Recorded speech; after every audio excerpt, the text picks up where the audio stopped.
আজকে তৈরি করে দেখাবো হেলদি একটি ড্রিঙ্কস, যেটা কিনা খেজুর আর কিছু বাদাম দিয়ে ঝটফট তৈরি করে নেওয়া যায়। গরমকালের জন্য এটি খুবই উপকারী একটি মিল্কশেক বলা যেতে পারে। এটা চাইলে আপনারা ইফতার আইটেমেও রাখতে পারেন। তো চলুন সম্পূর্ণ রেসিপিটি দেখে নেওয়া যাক। এই মিল্কশেকটির প্রধান উপকরণ হচ্ছে খেজুর। আমি এখানে কিছু খেজুর নিয়েছি। এখন আমি এখান থেকে 10-12টা খেজুর এভাবে মাঝখান থেকে কেটে বিচিটা সরিয়ে নিচ্ছি। খেজুরগুলো আমি একদম প্রথমেই ভালোভাবে পানি দিয়ে ধুয়ে রেখেছিলাম। এখন এখান থেকে প্রায় 10 থেকে 12টা খেজুর আমি দিয়ে দিচ্ছি।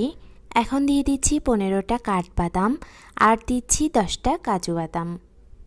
খেজুর আর বাদাম কিছুক্ষণ ভিজিয়ে রাখবো, এই জন্য আমি এখানে দিয়েছি 1 কাপ পরিমাণ লিকুইড মিল্ক।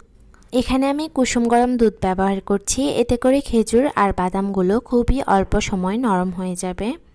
এখন একটা ঢাকনা দিয়ে প্রায় 30 মিনিটের মতো এভাবেই রেখে দিব। মিল্কশেকের মধ্যে আমি চিয়া সিড ব্যবহার করব, এই জন্য এখানে দিয়েছি 2 চা চামচ পরিমাণ চিয়া সিড। এখন পরিমাণ মতো কিছুটা পানি দিয়ে প্রায় আধা ঘন্টার মতো ভিজিয়ে রাখব। খেজুর আর বাদামের যে মিশ্রণটা আমি ভিজিয়ে রেখেছিলাম সেটা অনেকটাই নরম হয়ে গেছে।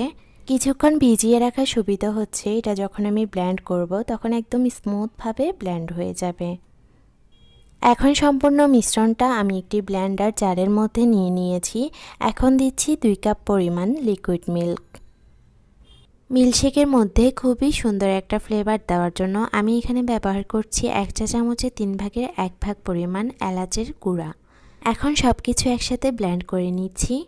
কিছু বরফের টুকরো আর চিয়া সিড দিয়ে আমি মিল্কশেকটা সার্ভ করে নিচ্ছি।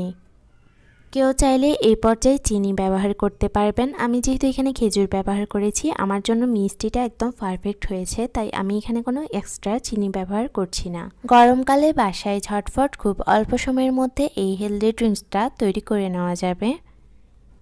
এই ছিল আমার আজকের রেসিপিটা ভালো লাগলে ভিডিওতে একটি লাইক দিয়ে চ্যানেলটি সাবস্ক্রাইব করে রাখতে পারেন।